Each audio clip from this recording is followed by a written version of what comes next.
Approximately 81 miles, 130 kilometers west of Bogota, Colombia, hidden beneath a mantle of 25 square kilometers of perpetual ice and snow, lies one of the most treacherous and deadly volcanoes in South America. This region, known as Nevado del Ruiz, which means eternal snow, represents a critical point in the Pacific Ring of Fire, a zone of intense volcanic activity that extends from Alaska to Chile, housing more than 75% of the world's active volcanoes. Nevado del Ruiz, located on the border between the departments of Caldas and Tolima, is part of the Los Nevados volcanic complex, an impressive mountain range that houses 8 active volcanoes. The geological history of this region dates back 2 million years, when tectonic processes began to form this imposing volcanic structure during the Pleistocene period. The current volcano developed over the last 150,000 years, creating a stratovolcano composed of multiple layers of solidified lava alternating with hardened volcanic ash.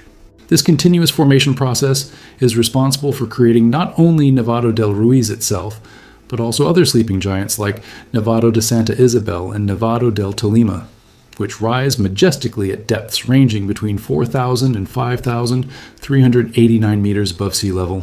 On the afternoon of November 13th, 1985, at exactly 3 hours and 6 minutes in the afternoon, Nevado del Ruiz began to awaken with small explosions in the arena's crater. Residents of nearby cities like Mariquita, located 59 kilometers to the northeast, began reporting ash falls around 4 o'clock in the afternoon, while a tropical storm that was ravaging the region completely obscured the view of the volcanic summit. At 5 hours and 30 minutes in the afternoon, volcanic fragments the size of tennis balls began to fall on Armero, but the population, reassured by local authorities who guaranteed there was no imminent danger, remained in their homes, following the official guidelines transmitted by local radio.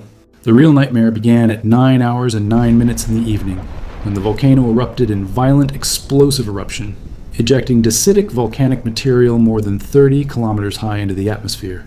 The eruption, which lasted approximately 20 minutes, released 35 million tons of superheated pyroclastic material, including fragments of molten rock, volcanic ash, and toxic gases, at temperatures exceeding 800 degrees Celsius.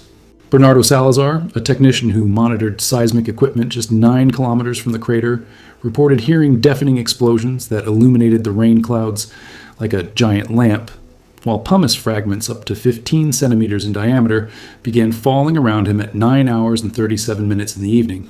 The extreme heat of the pyroclastic flows instantly melted about 10% of the volcano's ice cap, equivalent to approximately 20 million cubic meters of water that mixed violently with volcanic debris, soil, and rocks torn from the slopes. This lethal mixture formed lahars, volcanic mudflows, that began descending through 11 different valleys around the volcano at speeds ranging between 30 and 50 kilometers per hour. The largest and most destructive of these lahars followed the Lagunillas River Valley, heading inexorably toward Armero, carrying in its path uprooted trees, automobile-sized rocks, and a growing amount of debris that increased its volume and destructive power with each kilometer traveled. Meanwhile, in Armero, the population slept peacefully, completely oblivious to the mud tsunami approaching at 50 kilometers per hour through the darkness of the rainy night. The city's mayor, in contact by amateur radio until just minutes before impact, still declared that he did not believe there was great danger for his citizens. At 11 hours and 35 minutes in the evening, exactly 2 hours and 26 minutes after the eruption began, the first wave of volcanic mud hit the edges of Armero.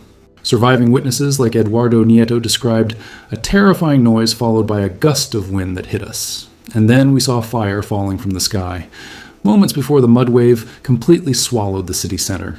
The Lahar, carrying a density of material equivalent to wet concrete, reached heights of up to 30 meters in some areas of Armero, engulfing entire houses in a matter of seconds. The city, built on an alluvial plain just 300 meters above sea level, offered no resistance to the devastating force of the volcanic flow. In less than 15 minutes, 80% of Armero had disappeared under tons of volcanic mud that rapidly solidified like cement, trapping victims and burying entire buildings. Of the 29,000 people who lived in the city, more than 23,000 lost their lives that terrible night, including children, elderly people, and entire families who were surprised during sleep. Simultaneously, on the western flank of the volcano, another lahar followed the Cauca River Valley toward the city of Chinchina, hitting low neighborhoods of the community and resulting in approximately 1,900 additional lives lost. 200 houses were completely destroyed and 3 strategic bridges were swept away by the force of the volcanic flow. The Lahar that hit Chinchina traveled a shorter distance than the one that hit Armero, but its speed and destructive power were equally devastating for families living in the most vulnerable areas of the city. When rescue teams managed to reach Armero the following morning, they found an indescribable scene of horror. A vast plain of grayish-brown mud where a prosperous city once existed, with only a few rooftops and church towers emerging from the ocean of solidified volcanic debris. Mutilated bodies were scattered throughout the area, mixed with house wreckage, twisted vehicles, and uprooted trees. Rescue teams worked frantically for weeks to locate survivors, but the mud had hardened like concrete, making excavation work extremely difficult. Among the cases that shocked the world was that of Omaira Sanchez, a 13-year-old girl who was trapped for 3 days under the wreckage of her house. The final toll of the tragedy was devastating. More than 25,000 people lost their lives. Approximately 5,000 were injured and about 8,000 became homeless. More than 5,000 houses were destroyed, along with 50 schools, 2 hospitals, and all of Armero's infrastructure, including roads, bridges, aqueducts, and telephone lines. The region lost 60% of its livestock, 30% of its grain and rice crops, and 500,000 bags of coffee, representing economic losses estimated at more than 200 million American dollars.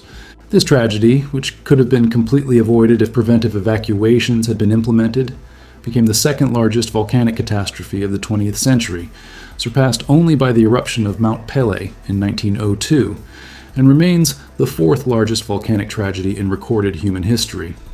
The tragedy of Armero became a watershed moment in the history of volcanic risk management, not only in Colombia, but throughout the world.